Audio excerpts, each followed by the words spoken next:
My name is Boyd Sharp. I'm 39 years old. I'm an IT guy. Work in an office all day, and I am in the biggest rut. I need a reason to get out of bed in the morning, and I don't have it. Yeah. Boyd has no background in mixed martial arts, but somehow he came up with the idea, hey, I want to try this. Here we go. Some hard here, let's go! Yeah. I've never been in a fight in my entire life, but in 1 year, I'm going to get in a mixed martial arts cage and fight a professional fight. You better get up and fight. When I told people that I was going to do this, they said, A, you're nuts, and B, can I come too? Better get up and fight. And I'm just trying to show that ordinary people, when they put their minds to it, can do extraordinary things.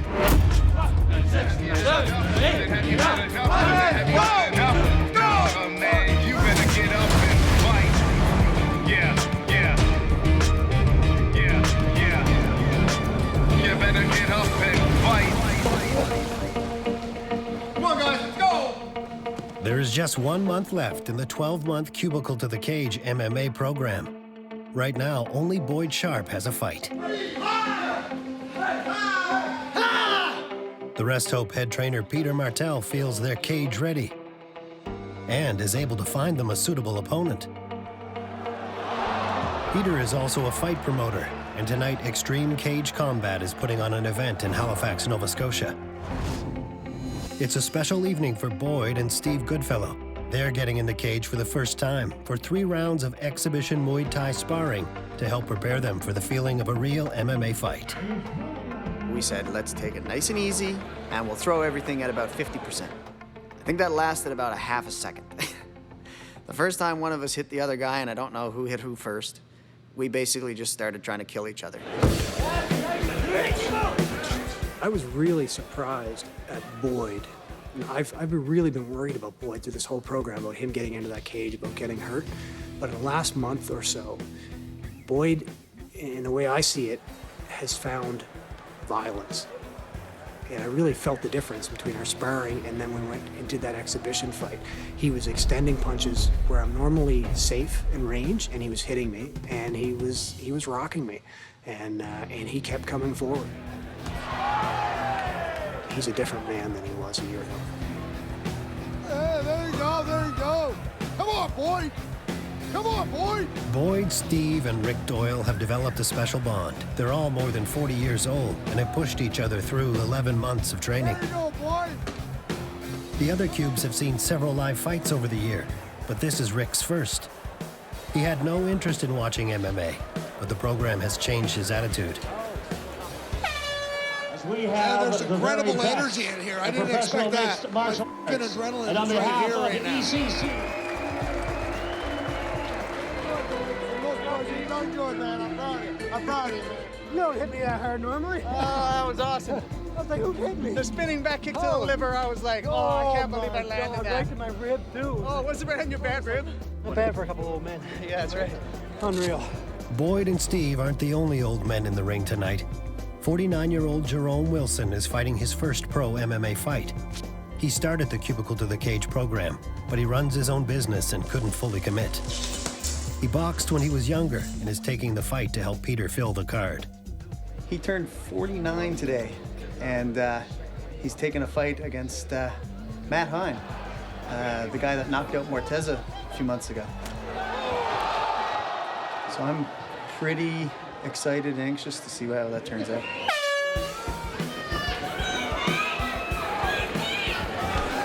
Jerome's an inspiration. I mean, at his age, to be getting in there. Come on.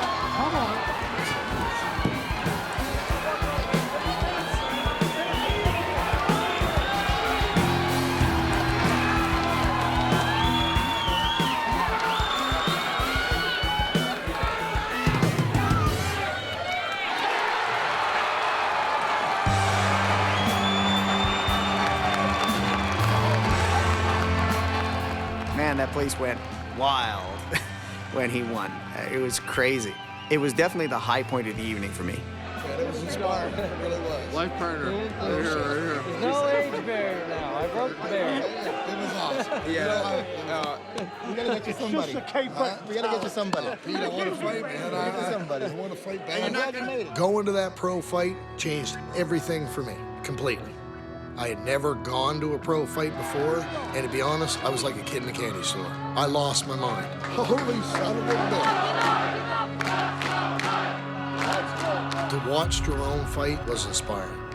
My adrenaline was right up here. I was so excited. If you've never gone to an MMA event and actually experienced it, every man on this f***ing planet has to do it. Really.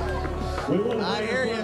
I know exactly what I was born to do. I know exactly what Rick has gone from not caring about fighting to needing a fight. But Peter has to find him a matchup first, which isn't easy. Boyd is the only one with an opponent. He's scheduled to fight experienced professional Robin Black. But in the fight game, things change quickly. You know, we had some news from Robin. He's not going to be able to fight. I heard the rumor. Yeah, medical issue. He may never fight, but it's a possibility he'll fight again, but he's not going to be fighting you in March. Leading up to a fight, there's a lot of things that can go wrong.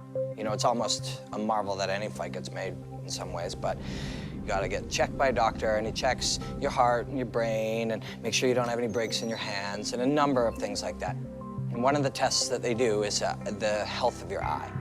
And apparently there's something on my retina, a little damage, a little tear in my retina. I'm glad he found it now, but it's a drag I can't fight. And I've never had to pull out of a fight with an injury before. And I love getting all these different experiences, but this isn't a good one.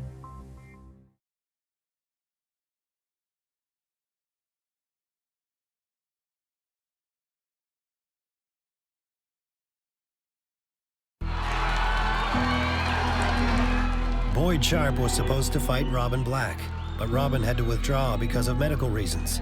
So I've replaced him. Already? Yeah. It's working. Andrew Quigley. Sparred with him before. You have. He's solid on his feet, solid Muay Thai is great. Yeah, he'll be a good fight. Losing your opponent is common in MMA. The rules are strict when it comes to a fighter's health, but this complicates a promoter's job. Peter is struggling to find enough suitable matchups to fill a fight card. If Peter said that Robin was out, because I did hear that rumor. If he said that Robin was out and I didn't have a fight at all, I'd be losing my fucking mind right now. I'd be running down the street crying. But if he's got something else lined up for me, then yeah, I'm okay. And this is a way better fight for me. This is a fight that I can concentrate on winning. With 1 week before the fight, Boyd is busy prepping for his new matchup. And now Steve Goodfellow has an opponent as well. Sebastian, Nicky, and the rest of the Cubes, including Rick, are hoping Peter will find them a challenger. As it stands right now, we're only a week away, and I don't have an opponent as of now. You had one yesterday. And I had one yesterday. And he switched. Yeah. So mentally, it's playing in my head a lot, and I'd rather just have the opponent, have it settled, and then go to work. So many fighters have canceled due to injuries or failed medicals that organizing this card has become a shifting Rubik's Cube of combinations that is emotionally draining for Peter and the fighters. Now Peter just received a call informing him that Rick isn't medically cleared to fight either. It's not doable. You just have to go see an orthopedic surgeon or an orthopedic specialist. So that's probably going to take you a few weeks. The other guy called me last night and said that he wanted Steve instead of you. You understand that, right? You good? What's wrong with you? Is that all that's bothering you? Yeah, no, it's all good. It's all good. You got some other issues, or? No, it's all good. You sure? All good. Nothing I can help you with? No. You tell me if there were? Yeah, I would. You're lying, aren't you? Yeah. No, I just gotta go clear my head. You sure? Okay, let me know. Leave him alone. Listen, come here for a second. He's not going to be able to fight till he sees an orthopedic specialist about his hips. I don't know what to say right now.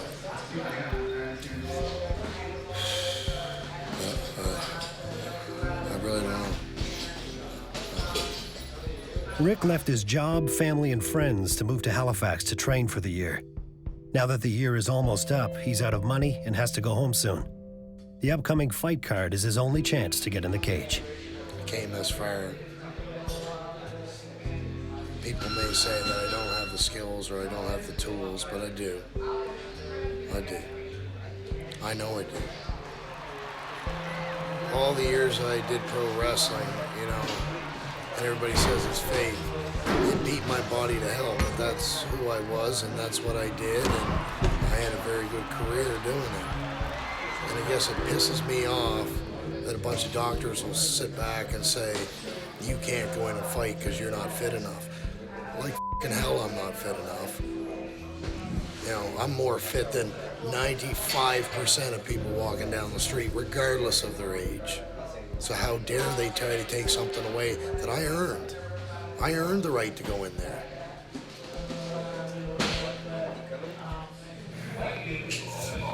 So what's the deal? Pete said that the commission isn't going to allow me to fight because of my hip condition. What? Yeah. Oh, you're kidding me. After all this time? So, gotta go to a specialist to get it checked out, but it's going to take too long. Is it a kind of thing where you can't fight, period? Or is it a thing where they need to check it out and then maybe you can fight? Well, I don't know. I'm going to talk to him when he frees up, try to get him some more details. But you definitely can't fight in March. Well, that's what he said. I mean, I gotta. To me, this is bullshit, okay? It actually makes me pretty angry. Because nobody has the right to tell me that. Nobody.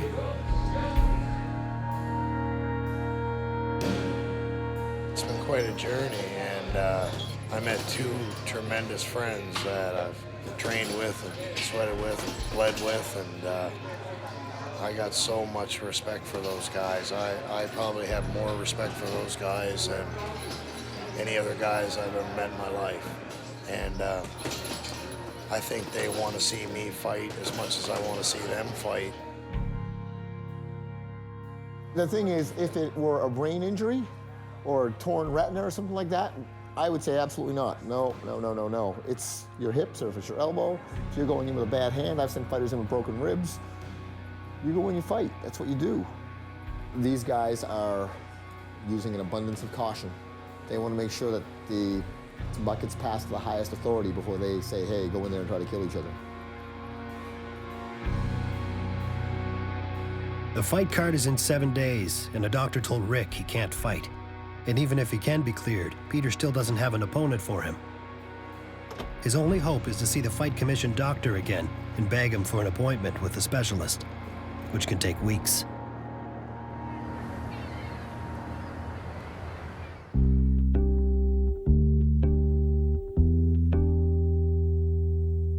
Two days later, Rick's fortune turns. Peter, desperate to find fights to fill the card, finally finds an opponent for Rick. I earned the right to be here, and I deserve the right to fight. And I understand that they're concerned about my welfare and that type of thing, but I'm a grown man, and unless there's some reason they can tell me that you know, it's either going to kill me or make me a vegetable, I want to fight. So they at least conceded to the fact that I see a specialist on Monday that specializes in hips and that type of thing, and if the specialist okays it, then I'm good to go. I'm cleared. And Pete can find you a fight that fast. The fight is set. The fight is set. You just got to pass your medical. I just got to pass my medical on Monday, and Monday is the deadline. I mean, it blows my mind. I should have learned by now that you never ever second guess Rick. You think I'm gonna let you two nerds fight without me? That ain't gonna happen. That ain't gonna happen. That ain't right. I never would have let you live it down. No, it's just not right, man. Now, if Rick is cleared, the three 40-year-olds will be fighting in 5 days. At 40 years old, everybody thinks you're done. And I think we were here to say, no, we're not done. We're just getting going. We're just getting started. Inside my heart, I knew I wasn't done. I knew I could accomplish other things. And that's what I came here to prove. But the fight game can turn on a dime. Peter is losing fighters and shuffling matchups daily to get at least 24 rounds so the commission will allow the card to go forward. So we have, right now, 14 rounds. 14 missing 10. Brutal. It's so up and down. It was like, I was like, You look stressed. He'll come again. no. No, is it? You're shaking. The only person more disappointed than you was me. He's out good. I'd never realized that holding an MMA card could be so much work. So many little pieces need to fall in place with medicals and finding fighters and people not getting hurt, and it's just phenomenally complex. I have no idea how Peter does it. We're a week out from the fight, and I thought you guys were just joking, but I guess my second opponent that I had lined up is out for some reason, some medical reason, and there's no sight of a replacement. Because throwing a high kick is devastating. I'm sorry, but like, that's the only way I can see it. Take this. Trying to get guys who are medicaled and licensed and ready to go is a lot of work. Often I start with sometimes 20 fights in the hopes that I'm going to end up with 10. And sometimes you start with 18 fights and you end up with 8. I can't count how many fighters were lost in the last week. So it leaves us scrambling, trying to make enough rounds to continue with the fight.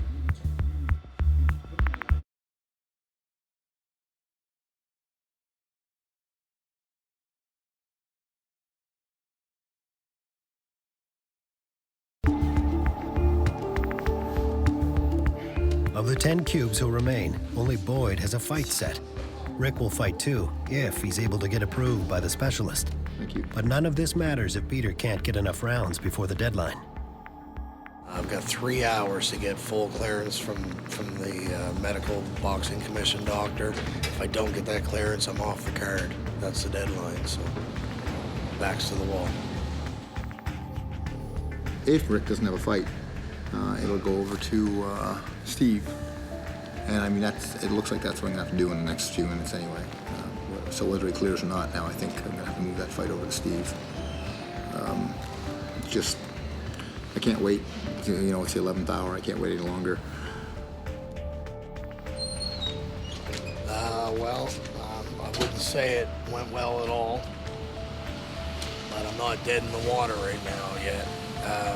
He's asked for 24. He said he's going to give me an answer in 24 hours. With 4 days to the fight, Peter has no choice but to give Rick's fight to Steve Goodfellow. Otherwise, he'd have to shut down the whole show.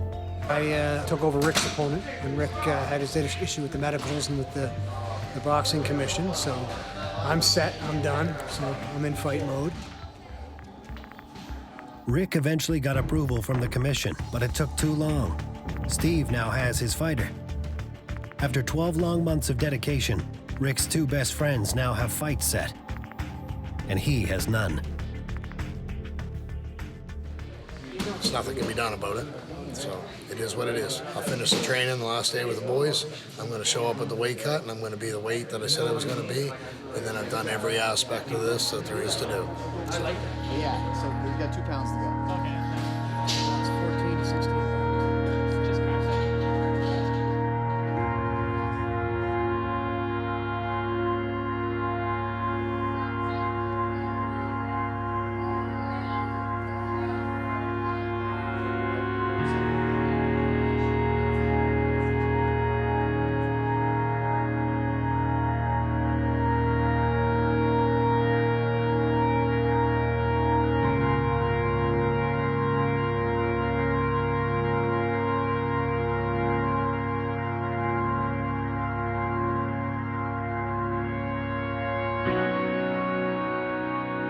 So this is materializing as we speak. Does Rick know anything about that yet? Okay.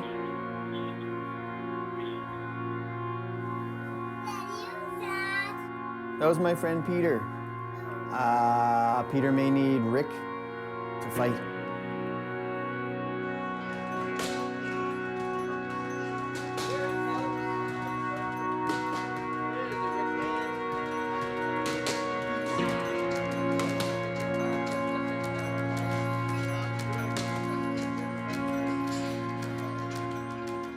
Both Steve and Boyd have been cutting weight by dieting so they don't have to endure another punishing water cut in the sauna like they did 9 months ago.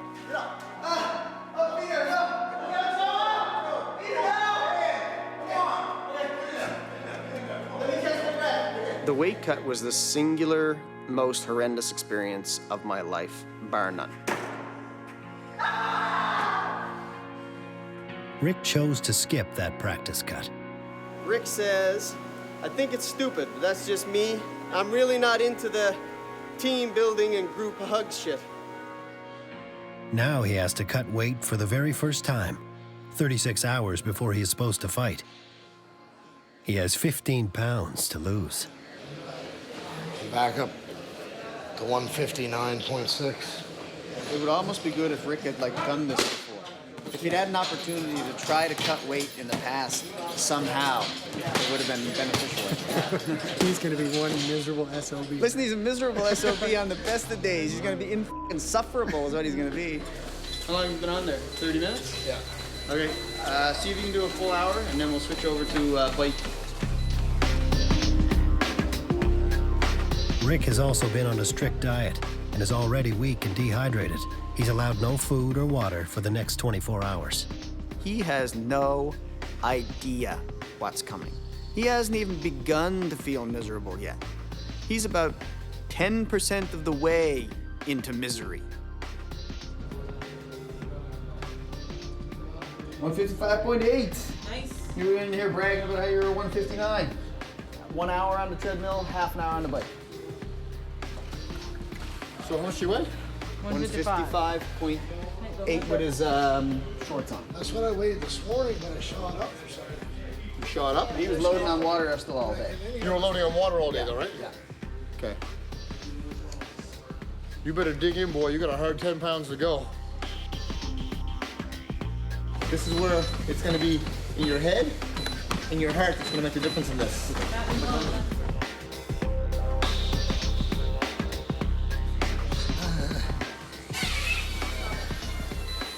Okay, get him off the treadmill. Rick, you want to fight? If you can drool, you get drool. You got water in you still.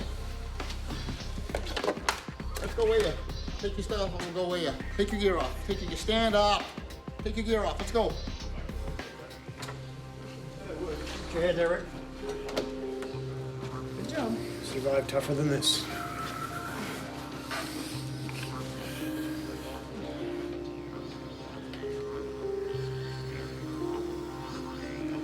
How wet are your shorts? Pretty wet? Yeah, he's got at least a pound in his shorts. How much did you lose? He lost a pound. Pound. Pound? Exactly a pound. So you have 9 pounds to go. Okay.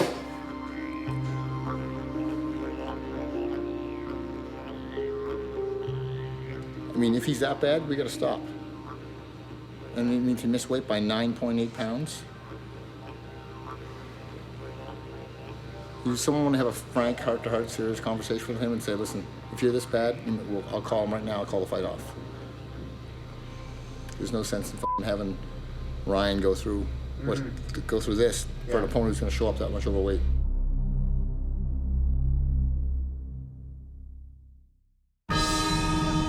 Next time on Cubicle to the Cage, Rick has to decide if he can continue. We're leading you to your death, basically. You understand what I'm saying? And Steve Goodfellow steps into the cage for his MMA debut.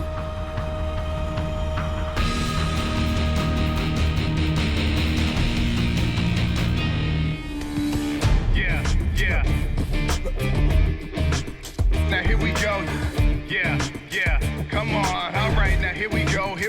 Yo, like a doormat, laying flat out from the weight of the days. They all seem the same. Are you slipping past the limit of all you can take? Unsteady the everyday. Are you ready to break? You better get up and fight.